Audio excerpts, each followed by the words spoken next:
하나님의 말씀입니다. 앉으신 채로 경청하시기 바랍니다. 오늘 우리에게 주신 하나님의 말씀은 신약성경 빌립보서 3장 10절에서 14절까지의 말씀입니다. 신약성경 320면에 있습니다. 빌립보서 3장 10절에서 14절까지의 말씀. 하나님 말씀 제가 읽도록 하겠습니다. 내가 그리스도와 그 부활의 권능과 그 고난의 참여함을 알고자 하여 그의 죽으심을 본받아 어떻게 해서든지 죽은 자 가운데서 부활에 이르려 하노니 내가 이미 얻었다 함도 아니요 온전히 이루었다 함도 아니라 오직 내가 그리스도 예수께 잡힌 바 된 그것을 잡으려고 달려가노라. 형제들아, 나는 아직 내가 잡은 줄로 여기지 아니하고 오직 한 일, 즉 뒤에 있는 것은 잊어버리고 앞에 있는 것을 잡으려고 표대를 향하여 그리스도 예수 안에서 하나님이 위에서 부르신 부름의 상을 위하여 달려가노라. 아멘. 살아계시며 우리의 모든 삶을 주관하시고 인도하시는 아버지 하나님, 지난 한 주간도 주님 은혜로 지키시고 오늘 거룩하신 임재로 생명의 말씀의 자리로 저희를 불러주시니 감사드립니다. 주님, 저희의 온 마음 생명 다해 이 시간 주님만 바라봅니다. 거룩하신 말씀으로 저희의 심령을 새롭게 하여 주시옵소서. 세우신 말씀의 종을 붙들어 주시고 아버지의 말씀을 담대히 순전하게 전하게 하여 주시옵소서. 살아계신 우리 구주 예수 그리스도의 이름으로 기도드립니다. 아멘. 할렐루야. 아멘. 지난 한 주간 아시는 분도 있으셨을 것이고 모르는 분도 있으셨을 텐데 그 주일날 좀 감기 기운이 심하다 이제 말씀드렸었는데 월요일 아침에 코로나 확진을 받았습니다. 그래서 한 주간 좀 격리 상태로 지냈습니다. 열이나 몸살 같은 증상들은 이제 며칠 지나고 사라졌는데 아직 목소리가 좀 돌아오지 않았습니다. 또 계속 기도해 주시기를 바랍니다.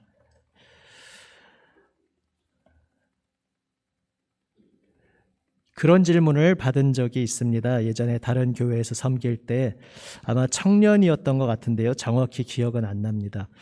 성경 속에 여러 부부가 나오는데 좀 믿음의 본이 될 만한, 좀 좋은 모범이 될 만한 부부가 누가 있습니까? 이렇게 질문합니다. 그러면서 덧붙이기를 자기가 볼 때는 아무리 봐도 없는 것처럼 보인다는 거죠.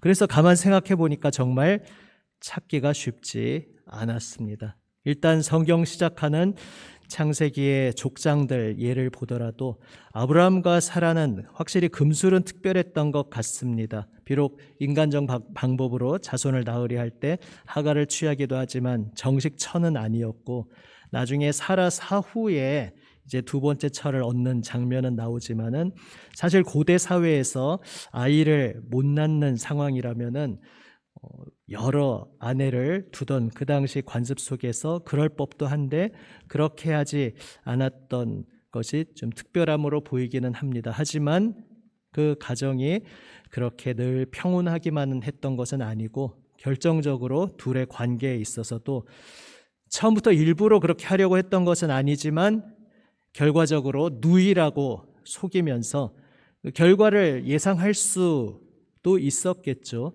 결국 두 번씩이나 권력자에게 아내를 빼앗길 뻔한 위기를 맞이하기도 합니다. 결국 좀 심하게 말하면 자기 살자고 아내를 넘긴 셈이 되는 것이죠. 그 다음 이어지는 이삭 리브가 같은 경우에 보면은 에서와 야곱 중에 누가 장자권을 잇느냐라는 거에 있어서 결국은 남편과 아내의 견해가 달랐고 아내가 둘째와 합세해서 남편의 뒤통수를 칩니다. 야곱과 그 두 첩 간에 여러 가지 권력 투쟁은 말할 것도 없습니다. 다윗을 보면 다윗과 아비가일의 만남이 참 아름다운 일화로 기록되어 있습니다. 아비가일이 참 지혜로운 여인으로서 그 당시에 쫓기는 도망자 신세였던 다윗에게 오아시스와 같은 존재였겠지만 기본적으로 당시 많은 왕이 그러했듯이 다윗은 또 여러 다른 아내를 두고 있었습니다. 그러니까 딱히 모범적 관계라고 하기에 조금 껄끄러운 면이 있습니다. 그나마 구약에서 잘 찾아보니까 창세기 마지막에 등장하는 요셉이 이제 이집트에 갔을 때 그 이집트의 사람과 부부가 되는데 그 부부 관계에 대해서는 딱히 어떤 부정적인 이야기가 나오지 않습니다. 그런데 사실은 그 묘사 자체가 별로 나오지를 않는 것이죠. 물론 요셉은 창세기에서 굉장히 이상적인 인물로 그려집니다. 그것과도 관련이 있을 것입니다. 요셉 한 개인이 어찌 우리 모든 다른 사람과 마찬가지로 흠과 약점이 없는 사람이었겠습니까? 하지만 창세기의 어떤 기록하는 어떤 방향성이 있습니다. 요셉의 여러 가지 면모에도 불구하고 결국 요셉은 창세기의 아름다운 유종의 미를 거두는 한 인물로서, 그래서 장차 하나님께서 온 세상을 새롭게 하실 때 궁극적으로 모든 미움과 갈등이 어떻게 용서와 평화로 바뀌는지, 그래서 자신을 팔아넘겼던 형제들까지 용서하는 그 모습 속에서 장차 오실 예수님을 예표하는 인물이고, 또 장차 하나님의 온전히 이루실 아름다운 온전한 세상을 상징적으로 보여주는 존재이기에 요셉은 이상적으로 그려지는 면이 있습니다. 그러니까 여기에서 그 부부관계의 모범을 찾는 것도 사실 쉽지는 않습니다. 찾다가 보니까 신약에 와서 그나마 이 부부라면 하고 생각되는 것이 브리스길라와 아굴라 부부입니다. 몇 년 전에 개봉했던 그 여러 기독교 영화 중에 바울이라는 영화에서 보면은 브리스길라 아굴라 부부가 어떻게 로마의 박해를 받고 있는 기독교인들을 자기 집에, 큰 집이죠, 숨겨줘서 그 안에서 비밀, 믿음 공동체를 유지하고 있는지 이런 모습이 나오는데, 우리가 성경의 기록을 통해서도 볼 수 있습니다. 그 두 부부는 당시에 많은 믿음의 사람들 중에서도 사도 바울과 함께 적극적으로 믿음의 아름다운 길을 달려가면서 참 믿음으로 좋은 본이 되는 부부인 것은 사실입니다. 하지만 이제 거기에서도 그 두 부부의 관계 자체가 완전히 이상적이었느냐 하면 그러한 자세한 묘사는 나오지 않습니다. 그래서 어쨌든 그 질문했던 사람에게는 그나마 브리스길라와 아굴라가 있을 것 같습니다, 이렇게 대답을 드렸던 기억이 있습니다. 가만히 생각해 보면 모범적인 부부가 딱히 그려지지 않는 것이 어쩌면 당연할지도 모르겠습니다. 그 이야기 전에 왜 여기에 대해서 궁금증을 가지게 되느냐 하면, 사실 성경에 모범적인 부부가 나오는 그것 자체가 궁금한 것이 아니라 사실은 우리가 이것이 궁금한 것일 수 있습니다. 우리가 예수님을 믿고 그래서 복음의 감격과 기쁨을 알게 되었고, 그래서 정말 내 삶에 놀라운 변화가 일어나는 것을 경험하곤 하는데, 가정에서 볼 때 부부 관계 속에서 꼭 늘 이상적인, 내 꿈에 그리는 것 같은 완전히 이상적인 그런 관계가 내 삶 속에서 정말 체감되느냐? 부부관계뿐만이 아니죠. 부모, 자녀 관계 속에서 부모님이 말씀과 그 성경의 교훈으로 잘 자녀를 양육하면 자녀들이 또 부모님의 말씀을 순종하며 잘 듣고, 그래서 믿음의 본이 되는 자녀들로 잘 자라고, 우리 마음속에 꿈에 그리는 어떤 그런 그림들이 있을 수 있습니다. 일터에서도 마찬가지입니다. 직장 동료나 상사, 부하 직원 간의 관계에서 믿는 사람도 있고 안 믿는 사람도 섞여 있지만 어쨌든 무언가 좀 내가 믿음의 사람으로서 그 직장 생활을 하는 데 속에서 이런 이상적인 모습으로 이루어지면 좋겠다 생각되는 그림이 있을 수 있습니다. 교회 공동체 관계도 마찬가지입니다. 그런데 그것이 꼭 그렇게 내가 이상적으로 꿈꾸는 그림대로 되지 않을 때가 참 많더라는 것이 우리 많은 사람들의 경험일 수 있습니다. 그러면 애초에 하나님 부르심 받은 사람들 속에서 무언가 하나님의 권능 속에서 복음의 능력 속에서 정말 부부 관계가, 부모 자녀 관계가, 우리 모든 사람들의 관계가 변화되기는 하는 건가? 그런 모범적인 경우를 성경에서 찾을 수 있는가? 결국 이런 궁금증이 생길 수 있는 것입니다. 사실 문제는 이것이 우리에게 때때로 많은 힘이 빠지고 낙심되고 심지어 나의 그 감정이 저 깊은 나락으로 떨어지게 하는 원인이 될 수 있기 때문입니다. 무언가 이상적으로 되지 않고 이렇게 저렇게 삐그덕거릴 뿐만 아니라 심지어는 내가 믿음의 본으로서 꿈꾸는 그러한 아름다운 그림과는 전혀 정반대되는 것 같은 그러한 또 안타까운 일들이 우리의 인생 가운데 일어날 수 있습니다. 꼭 사람의 관계만이 아니라 외부적으로 나에게 닥쳐오는 여러 가지 건강상의 문제라든지 또 경제적인 문제라든지 또 내 내면 속에서 나의 어떤 성품적인 면에서 이건 내가 생각해도 내 성품의 이 부분은 참 너무 모가 났고 이 부분은 좀 변화되었으면 좋겠는데 내가 오랜 세월 예수님을 믿고 있지만 참 이거는 안 바뀌는구나. 그러한 내 내면에 관한 어떤 문제일 수도 있습니다.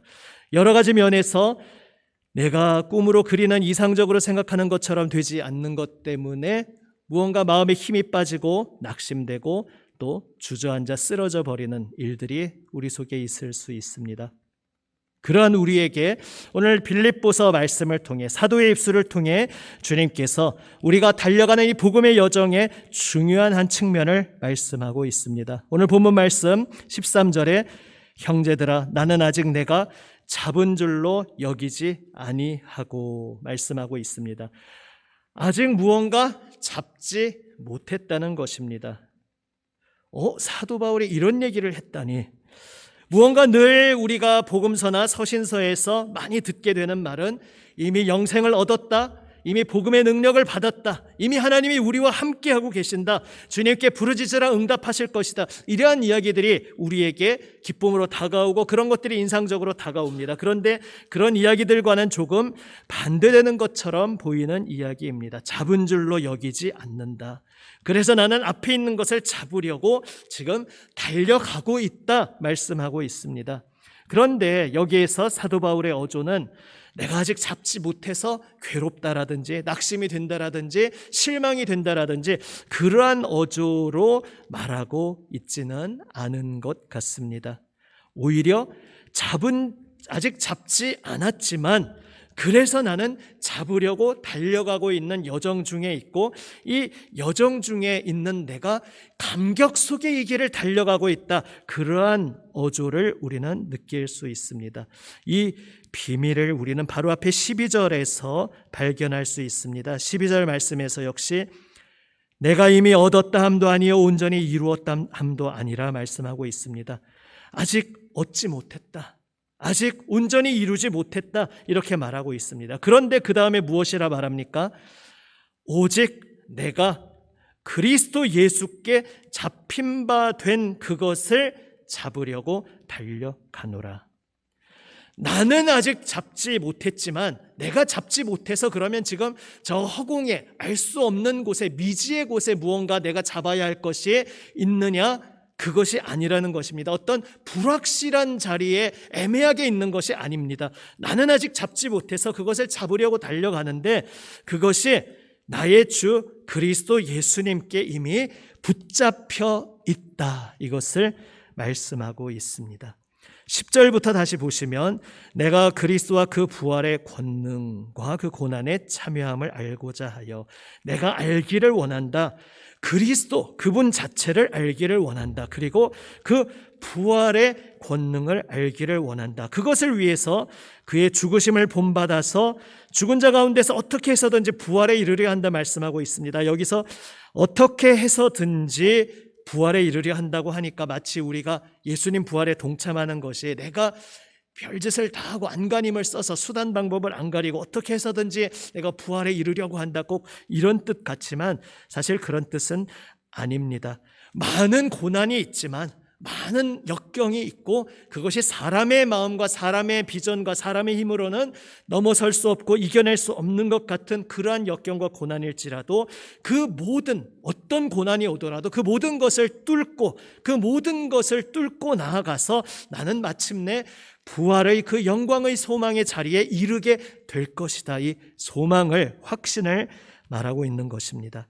그런데 여기에서 전제가 그리스도를 알고자 하여, 그 부활의 권능을 알고자 하여라고 말하고 있습니다. 다시 말해서 예수 그리스도께서 이미 부활하셨다는 것입니다. 이것이 우리 기독교 신앙의 소망의 터전입니다.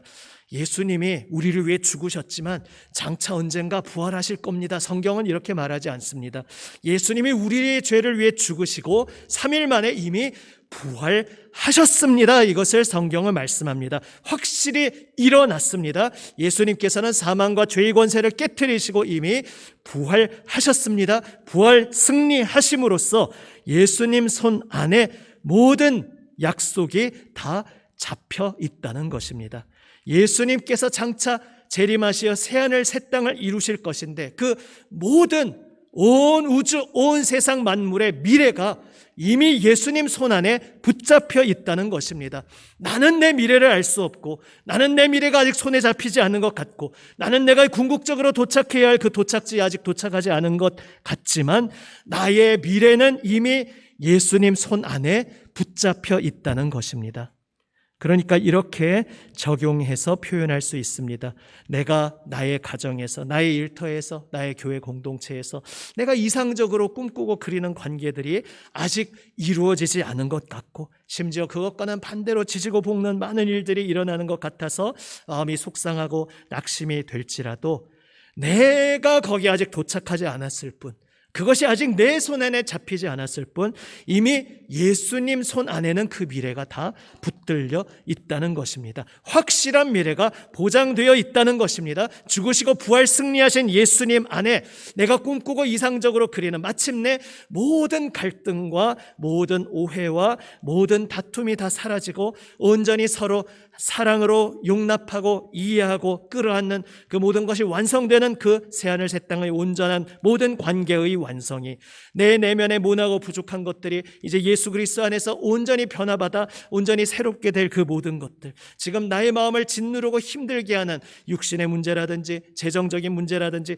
그 모든 힘겨운 모든 것들이 다 해결되고 궁극적으로 아름답게 열매로 온전히 찬란하게 드러날 그 미래가 이미 부활 승리하신 예수님 손 안에 붙들려 있다는 것입니다. 이것을 기억하시고 믿으시기를 바랍니다. 아멘.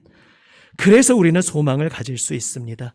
우리가 도착하게 될 우리의 미래는 막연하게 어딘가에 있어서 내 힘으로 안간힘을 써서 붙잡거나 성취해야 될 무엇이 아니라 이미 부활 승리하신 예수 그리스도 손 안에 붙들려 있는 현실이라는 것입니다. 다만 그 목적지에 내가 아직 도착하지 않았을 뿐이고, 그러나 그 목적지까지 이르는 길도 주님께서 나와 동행하시며 나의 모든 발걸음도 붙잡고 계시고 주님께서 모든 것을 이끌고 가고 계시다는 것입니다. 그래서 오늘 나는 가정에서, 일터에서, 교회 공동체에서 때때로 답답하고 힘겹고 쉽지 않은 많은 일들을 경험할지라도 그 속에서 주님 손 안에 붙들린 그 모든 미래가 나에게 보장되어 있음을 믿고 다시 일어나 소망 중에, 오늘 사도 바울이 그렇게 하듯이 하나님께서 위에서 부르신 부름의 상을 위하여 달려가노라, 나에게 확실하게 보장된 그 아름다운 미래를 향하여 나는 노래하며 이 길을 포기하지 않고 오늘도 주저앉지 않고 날마다 한 걸음 한 걸음 앞으로 내디디며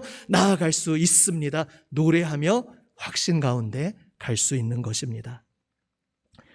이 길을 걸어가는 동안 물론 주님께서 계속해서 우리로 하여금 경험케 하십니다. 정말 이 질병은 사람이 생각할 때는 도대체 어떻게 이겨내야 할지 상상도 되지 않는다. 그런 질병의 고통에서 나나 내 사랑하는 이를 놀랍게 건져주시고 회복해주시는 정말 하나님의 손길이라고밖에 말할 수 없는, 하나님의 기적이라고밖에 말할 수 없는 그 놀라운 일들을 우리는 경험합니다. 하나님께서 그 역사를 이루어 주십니다. 그 놀라운 기적의 순간들 때문에 우리는 힘겹게 이 길을 걸어가다가 주님, 그렇죠, 주님은 제 기도를 듣고 계셨죠. 주님은 우리의 기도를 듣고 응답하고 계셨죠. 주님의 손 안에 내 인생길이 온전히 붙잡혀 있죠. 다시금 체감하고 실감하며 힘을 내어 걸어갈 수 있는 것입니다. 그래서 우리는 계속해서 기억합니다. 오늘 비록 아무것도 보이지 않는 안개 속 같은 길을 걷고 있을지라도 이미 나의 길 가운데에서 틈틈이 순간순간 주님께서 분명히 살아계시고 내 기도를 듣고 계시고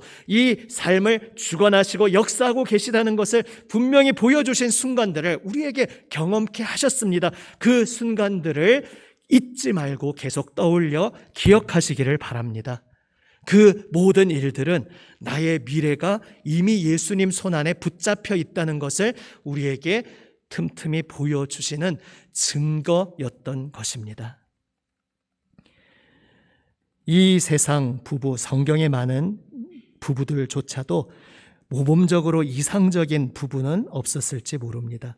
부모 자녀의 관계, 우리 모든 친구 우정의 관계, 심지어는 가정에서 믿지 않는 분도 있고, 예를 들어 여러 가지 상황 속에 피난처를 찾지 못하는 분도 그래도 믿음의 공동체에서는 최후의 보루로 피난처를 찾고 싶었는데, 정작 교회 공동체 와서 또 그 속에서도 내가 저 사람에 대해서는 별로 기대를 안 했어. 이 손을 조심해서 가리켜야 되겠죠.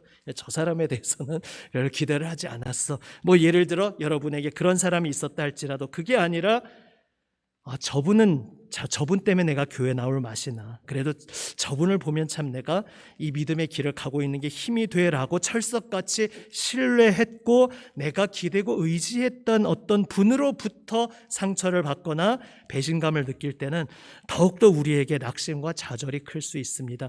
그 모든 일들이 우리에게 때때로 일어날 수 있지만, 그래도 넘어졌어도 다시 일어나라, 주님께서 말씀하십니다. 우리의 미래는 분명히 부활 승리하신 주님 손안에 붙잡혀 있다 말씀하십니다. 우리 주 예수 그리스도께서 나의 죄를 위하여 죽으시고 부활 승리하신 것을 내가 믿느냐, 오늘 주님께서 우리 모두에게 질문하고 계십니다. 우리가 믿습니다. 주님 부활하셨죠? 우리가 응답하고 고백한다면 주님께서 우리에게 말씀하십니다.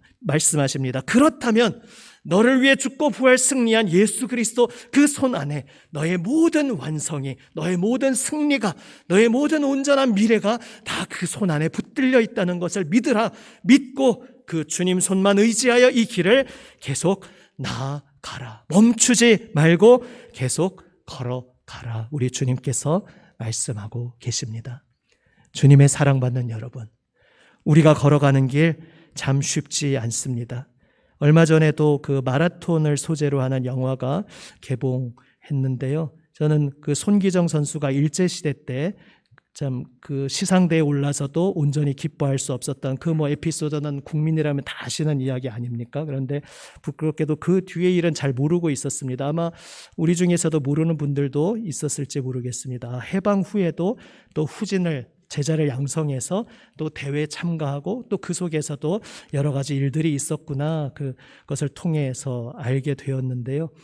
우리의 인생의 믿음의 경주가 마라톤과 같습니다. 마라톤 달려갈 때에 그 순간순간 더 이상 한 걸음도 내디딜 수 없을 것 같고 죽을 것만 같은 그 시간 같지만, 그러나 내가 기다리고 있는 목적지가 있기에 그 목적지를 향해서 계속해서 버텨내고 그 목적지를 향해 달려갑니다. 도착할 곳이 있기 때문입니다. 그 마라톤 경주보다 우리 믿음의 경주는 훨씬 더 나은 자리에 있습니다. 우리는 목적지가 정해져 있을 뿐만 아니라 그 목적지까지 걸어가기에 내가 너무나 연약하고 비틀거리고 넘어질지라도 넘어졌을 때 다시 어루만져 주시고 힘 주시고 일으켜 주시고 다시 이 길을 계속 걸어갈 수 있도록 내 손잡고 함께 동행하여 주시는 주님께서, 나의 미래를 그 손 안에 붙잡고 계시는 주님께서 오늘도 나의 삶에 함께하고 계시기 때문입니다. 오늘 나의 모든 삶의 자리에서 다시금 눈을 들어 이 주님을 바라보시기를 바랍니다. 지금까지 걸어왔던 나의 시간들 속에서 때때로 정말 기적처럼 나를 도우셨던 주님의 그 놀라우신 손길을 돌아보고 기억하며, 그 주님께서 오늘도 나와 함께 살아계시고 내 손 붙잡고 계심을 말씀을 통해 믿음으로 확신하며 이 길 달려가는 그 끝에는 나를 붙잡고 가고 계시는 이 주님 손 안에 이미 붙들려 있는 그 나의 확실한 미래가, 나의 존재가, 나를 사랑하시는, 나를 위해 생명까지 내어주신 그 주님 손 안에 붙들려 있다는 것을 기억하시며 다시 일어나 주님과 함께 힘차게 걸어가는, 달려가는 우리 모두가 되시기를 우리 주님의 이름으로 축복합니다. 아멘. 기도하시겠습니다. 살아계신 아버지 하나님, 가정에서, 일터에서, 교회 공동체에서, 우리 모든 삶의 자리에서 주님 때때로 이상적으로 꿈꾸는 것과는 달리 삐그덕거리고 많은 어려움이 닥쳐올 때에 저의 마음이 힘이 빠지고 주저앉는 것을 주님 아십니다. 주님, 그 자리에서 주님 지금까지 이 길 가운데 함께 하신 주님의 손길을, 그 기적의 손길을 다시 기억하게 하여 주시옵소서. 그 모든 시간 속에서 주님께서 분명히 살아계시고 우리의 기도를 듣고 응답하고 계심을 보여주셨던 그 동일하신 주님께서 오늘 비록 안개와 같은 나의 삶의 자리에서 아무것도 보이지 않는 그 삶의 자리에서도 지금도 나와 함께하고 계심을 믿음으로 바라보게 하여 주시옵소서. 주님, 알 수 없는 이 미래의 모든 끝에 주님 손 안에 우리의 미래가 확실히 붙잡혀 있다는 것을 기억하며 오늘도 나를 붙들어 주시는 주님 손길 의지하여 일어나 다시 걸어가게, 다시 앞으로 나아가게 하여 주시옵소서. 살아계신 우리 구주 예수 그리스도의 이름으로 기도드립니다. 아멘.